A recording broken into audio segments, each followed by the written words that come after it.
everyone, welcome back to another series of podcast. I am Bharti Tiwari and today I am having a guest with me, BPSC AE 2017 qualifier, Mr. Ashish Narayan. So hello Ashish, how are you? I'm good. Okay, that's great. So Ashish, can we start our chit chat? Yes, ma'am. Okay.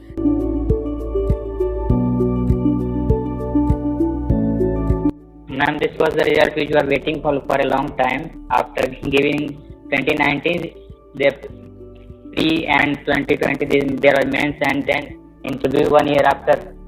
Then it was waiting for a long time for that. And in August 2021, the result came. So we are very pleased. तो मतलब बहुत खुशी का माहौल था उस time आपके लिए, हाँ?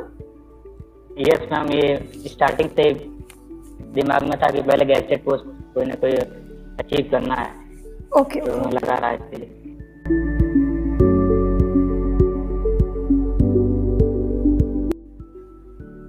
Ma'am, my early education was from Gorakhpur. I completed my 10th from Gorakhpur and 12th also. And after 10th and 12th, I completed my graduation from civil engineering from Ramswarup, Lucknow. And after that, I prepared 1 year in Delhi. Okay. And then after self study, I've done there.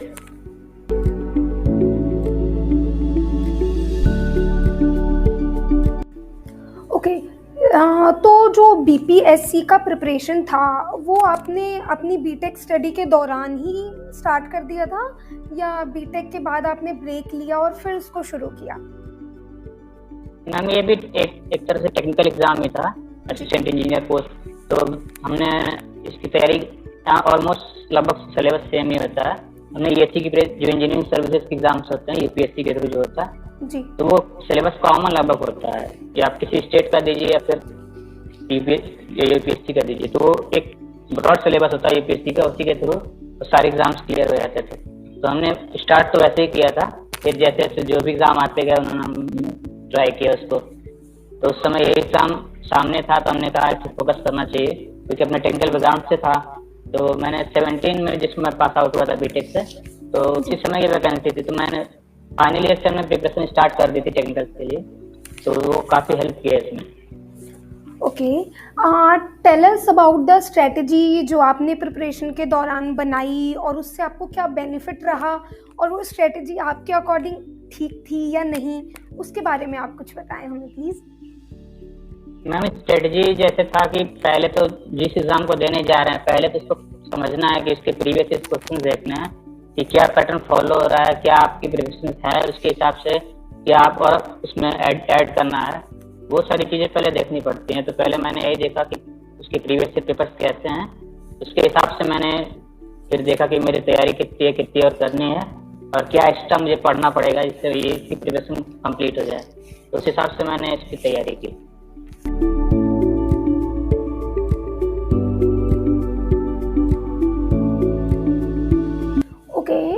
What was your revision strategy, मतलब जो revision करते थे उसका आपने क्या strategy बनाया था, किस तरीके से आप उसको करते थे? रिवीजन के लिए मैम, एक तो पहले जो कोरोना की वजह से लॉकडाउन वगैरह हो गया तो सारी चीज़ें ऑनलाइन जो प्रेफर करने लगे, जरूरत भी थी इस चीज़ की।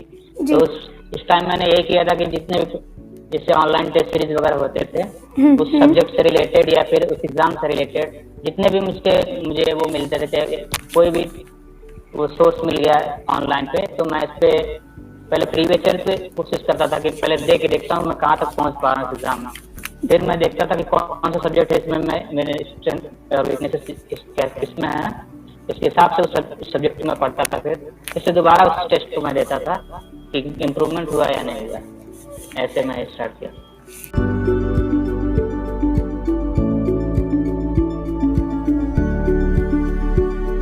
ओके, सो ड्यूरिंग प्रिपरेशन एक एंजाइटी और एक स्ट्रेस होता है, तो आप उसको कैसे अवॉइड करते थे? मतलब ऐसा क्या करते थे आप जो आपका स्ट्रेस दूर हो सके और एंजाइटी थोड़ी कम हो, उसके बारे में आप कुछ बताएं। मैम, उसके लिए वो फ्रेंड सर्किल मैंने बहुत तरह का बनाया हुआ था, वो बहुत हेल्प करते हैं आपके प्रिपरेशन के दौरान। कि अगर आप जिस चीज़ की प्रिपरेशन कर रहे हैं, अगर आपका फ्रेंड सर्किल भी उसी तरह का है सेम वैसे माहौल वो लोग क्रिएट करते हैं, वो लोग भी इसी में लगे हुए हैं।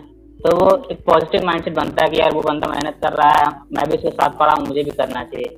तो ये सुन सुन के या फिर देख देख के भी और बातचीत करते करते भी ये सब चीजें हो जाती हैं कि मतलब लगता है कि यार मेरे साथ ही पढ़ा हुआ है, हाँ मैंने भी इतना ही पढ़ा होगा तो मैं भी इसकी तरह बन सकता हूँ, कितना नंबर आ रहा तो मेरे भी आने चाहिए।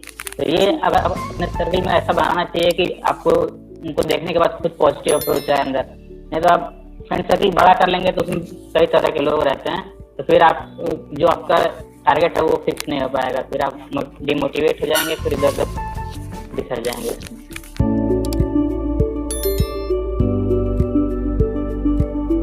Okay, so you mean to say कि क्वांटिटी नहीं क्वालिटी ऑफ फ्रेंड्स होना चाहिए। Quality, yes ma'am, quality Okay. होनी चाहिए। जी बिल्कुल बिल्कुल। सो आपका शेड्यूल क्या होता था एग्जाम, जब एग्जाम आता है उसके लास्ट मंथ में आप अपना शेड्यूल चेंज करते थे या सेम रखते थे जो आपका होता था? मैम मैं पहले से जैसे कोई एग्जाम रहता है तो मैं उसके ऐसा नहीं कि 1-2 मंथ प्रिपरेशन करता, उसके लिए थोड़ा सा लंबा जर्नी में प्रयास करता हूँ कि ये कंटिन्यू रहे टुवर्ड्स एग्जाम, जब तक एग्जाम हो ना जाए तब तक वो पैटर्न में फॉलो करता था जी। जैसे पता कि 6 महीने बाद एग्जाम है, तो ऐसा नहीं कि आज जो पढ़ रहा जिस स्पीड से पढ़ रहा हूँ वहाँ जाके स्पीड तेज करना, ऐसा नहीं था। तो मैंने वो एक तरह से एक फुल प्रूफ प्लान रहता था कि इतने घंटे या फिर इतना चैप्टर है या ये सब्जेक्ट है, इसको इतने दिन में खत्म करना है तो करना है।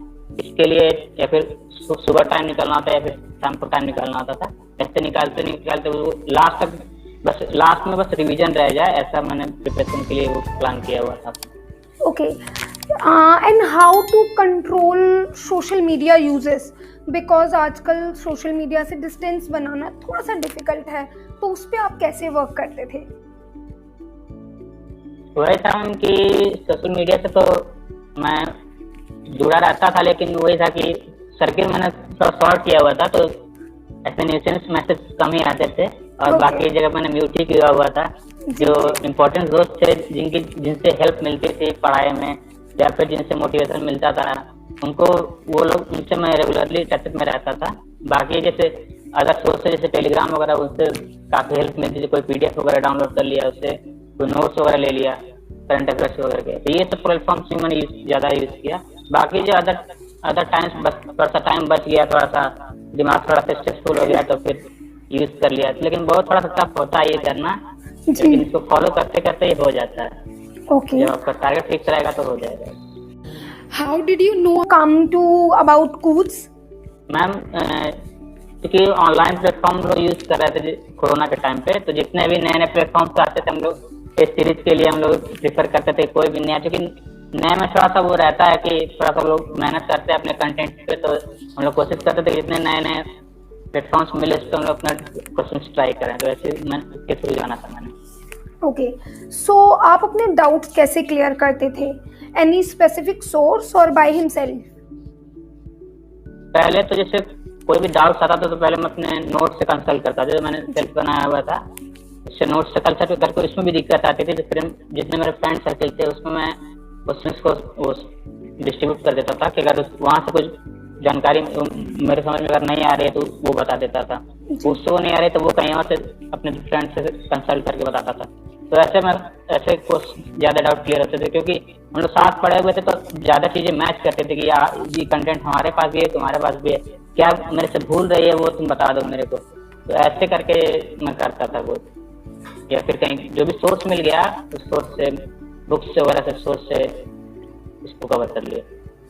ओके, आशीष, मेरे दिमाग में एक चीज़ काफ़ी टाइम से चल रही थी, वो मैं आपसे पूछना चाहूँगी। बहुत सारे लोग प्रिपरेशन करते हैं, सेम इंस्टीट्यूट से भी करते हैं, सेम स्टडीज़ को टाइम भी देते हैं, बट ऐसी कहाँ कमी रह जाती है कि सेम इंस्टीट्यूट के कैंडिडेट आगे बढ़ जाते हैं और वो अपना एग्ज़ाम क्लियर कर लेते हैं, बट वहीं कुछ लोग उसको नहीं क्लियर कर पाते, जो कि आपके साथ भी हुआ होगा। आपके भी कुछ फ्रेंड्स होंगे जिन्होंने आपके साथ ही एग्ज़ाम दिया होगा बट उनका नहीं क्लियर हुआ। तो कहाँ कमी रह जाती है और वो कहाँ ऐसी कौन सी गलतियाँ होती हैं जिसकी वजह से उनका एग्ज़ाम नहीं क्लियर हो पाता?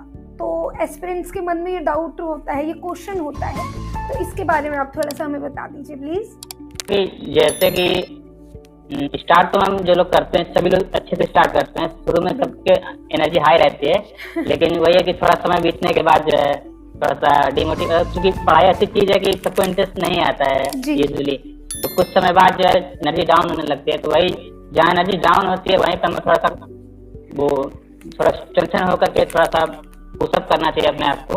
तो वो अगर कंटिन्यूटी बनी रहती है एग्जाम के प्रिपरेशन में, वो ज्यादा हेल्प करती है। ना कि स्टार्ट तो सभी लोग कर लेते हैं, लेकिन वही है कि इन तक आते आते वो लोग थक जाते हैं। तो इसके लिए ये है कि आप थ्रू आउट द अपने जब तक कि वो टारगेट अचीव ना हो जाए तब तक लगे रहना चाहिए। भले थोड़ा सा कभी कभी डाउन होना सही है, लेकिन ऐसा नहीं है कि कभी पूरा ही डाउन हो जाए आदमी फिर उसमें लग ही ना पाए। तो इसलिए थोड़ा थोड़ा सा स्टडी करते रहना चाहिए, ताकि अगर छूट भी जाए तो हम कवर अप कर सकें उसको। जी जी।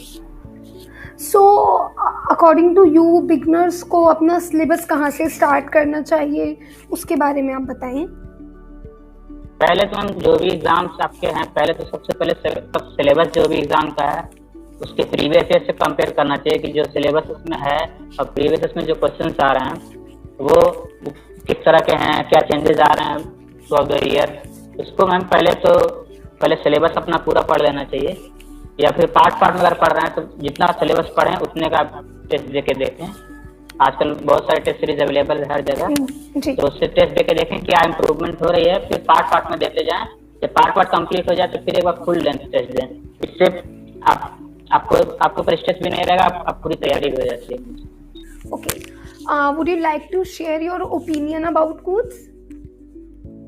Yes, it's a new and good platform and students should use it frequently because the समय की मांग यही है कि आज ऑनलाइन की तरफ मुड़ा जाए, और इसमें ये काफी हेल्प करेगा।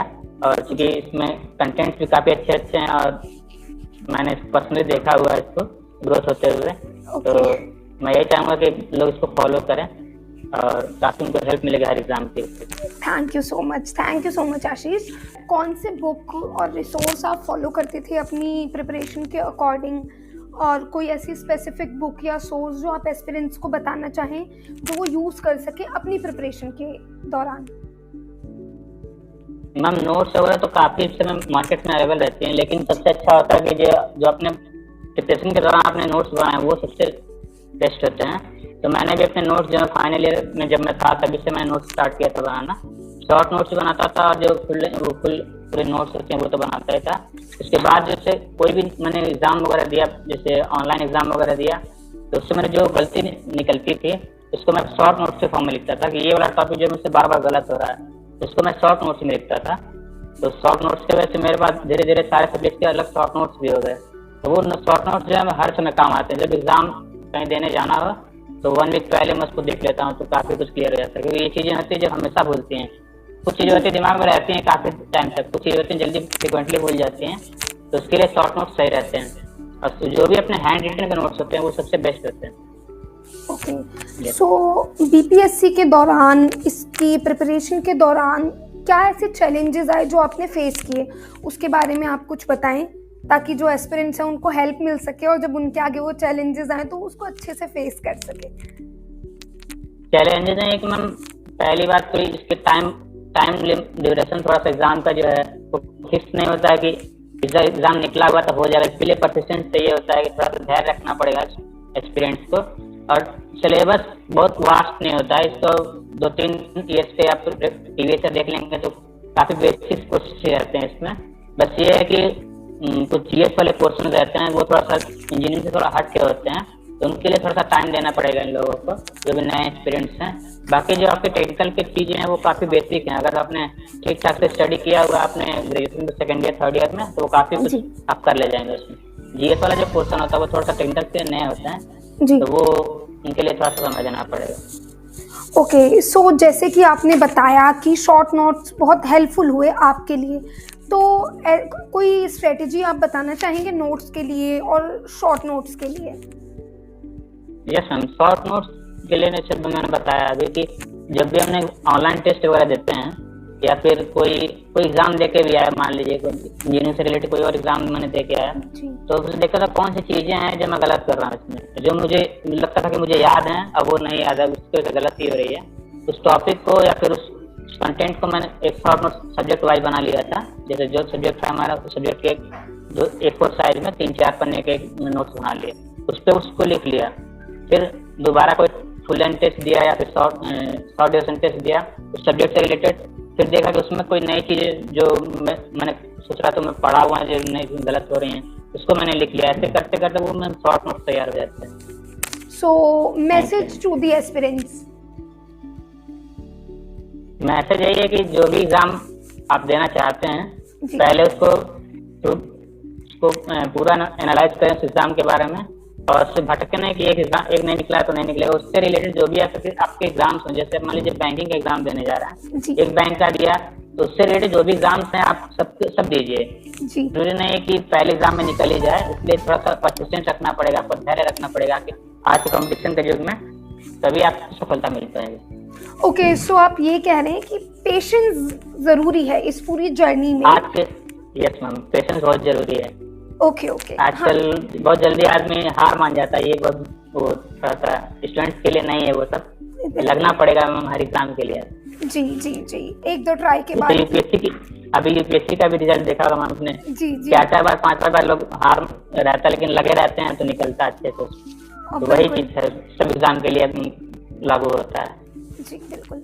सो आशीष, आपसे बात करके बहुत अच्छा लगा और हम होप करते हैं कि एस्पिरेंट्स को आपके इन मैसेजेस से, इन बातों से बहुत सारी चीज़ें सीखने को मिलेंगी, वो इसको अप्लाई करेंगे अपनी एस्पिरेंट्स जर्नी में। हम अपनी नेक्स्ट वीडियोस के साथ दोबारा मिलेंगे सेम प्लेटफॉर्म पे। Thank you for watching कूप्स।